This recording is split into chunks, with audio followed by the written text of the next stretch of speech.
What's up, fight fans? This is Kurt DeVille with Counterpunch Boxing News, and I have some new news concerning Andy the Destroyer Ruiz.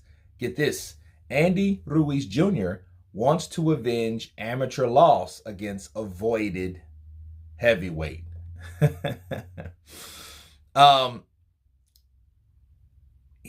He said, I think Zhang did an awesome job. Joe Joyce is like a robot. He just throws punches and doesn't even move. I think Zhang is really good as a fighter. That's a good fight that I'll take too. I lost a decision in the amateurs. I think I did really well, but they gave it to him. Okay. Those are the words of Andy Ruiz. And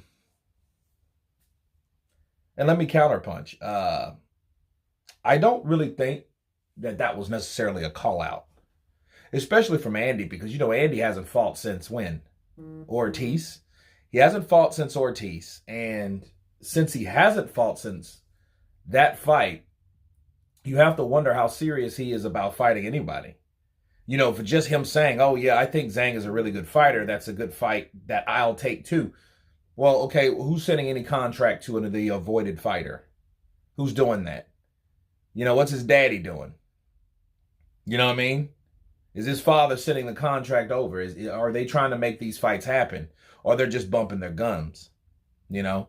I think looking at this is basically another Joe Joyce diss. Okay? And I think a lot of people should lay off Joe Joyce. Because Joe Joyce did the real thing. He did the boxer, the fighters thing. He had the fighter's mentality, not the Mayweather / I'm going to wait around for the big money fight without risking the O or risking another loss or another defeat. You know, so yeah, like lay off Joe Joyce, because Joe Joyce did things. He knocked out the guy that beat you for the first time, and his name is Joseph Spidey Parker, Andy. So you saying, oh, well, he couldn't move. And I mean, Joe Joyce has his own problems, his own bad habits, but so do you. You don't fight anybody at all. You fought Ortiz when you knew Ortiz was pretty much shot. I mean, he was shot at the beginning of last year, because you remember the beginning of last year, January of 22, he fought Charles Martin and went down from a jab. At that point, you knew it and you immobilized it, and then you wanted to make that fight happen. And you used Mauricio Sneaky Suleiman to do it. Okay? But in 2020, you wouldn't go anywhere near Ruiz. You just said you wasn't ready. I wasn't ready. I mean, what are you afraid of? You took out Joshua, right? You took out Joshua. You were the first person to beat the unified or former unified champion of the world, Anthony Joshua. So, and that was in 19. So why in 2020, the very next year, why couldn't you fight Luis Ortiz? Counterpunch. See, you hear these fighters talk about other fighters, and then I think it's really a deeper meaning. You know, Joe Joyce, sure, yeah, he lost to a guy that beats you in the amateurs. I think that would be paramount, right? That should have been the first thing you should have won. That's the first fight. Now, of course, you ducked the guy that beat him for the first time. Just like Joseph Parker beat you. Philip Hergovik beat him, right? You ducked him also. So, you know, like a lot of times, you know, you hear Andy saying, oh, I'll take that fight too. And you see him on the treadmill, and you see him again on the treadmill, and then you see him again on the treadmill. And you got to wonder, like, okay, you're talking a lot in the gym. Anybody could do that. I think he talks in the gym that type of stuff because I think that motivates him to finish his workouts. That's what I think, because we haven't seen him since. You know, so we know Zhilei Zhang is on the board right now. Andy Ruiz, you are not.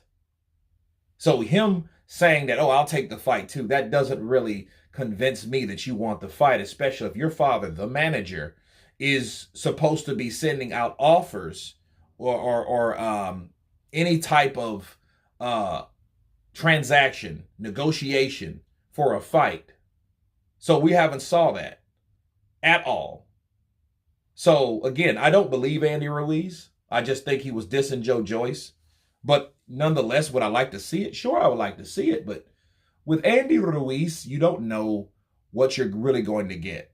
You know, if he's going to fight somebody, it's going to be a 40-year-old person, 40 plus, because that's the two fights that he's taken in the last 4 years. It's almost 2024. This guy hasn't fought none this year, once last year, once the year before that, and none the year before that, which was 2020. So, you know, inconsistency along with bad management is going to be his downfall. And then it'll make everything Deontay Wilder said come to life. Because Deontay Wilder did say, well, hey, they're going to shelf you and you won't be relevant if you don't fight me. But, you know, that's what he said. You guys tell me what you think. Of course, please subscribe. And you guys been Counterpunch. Peace.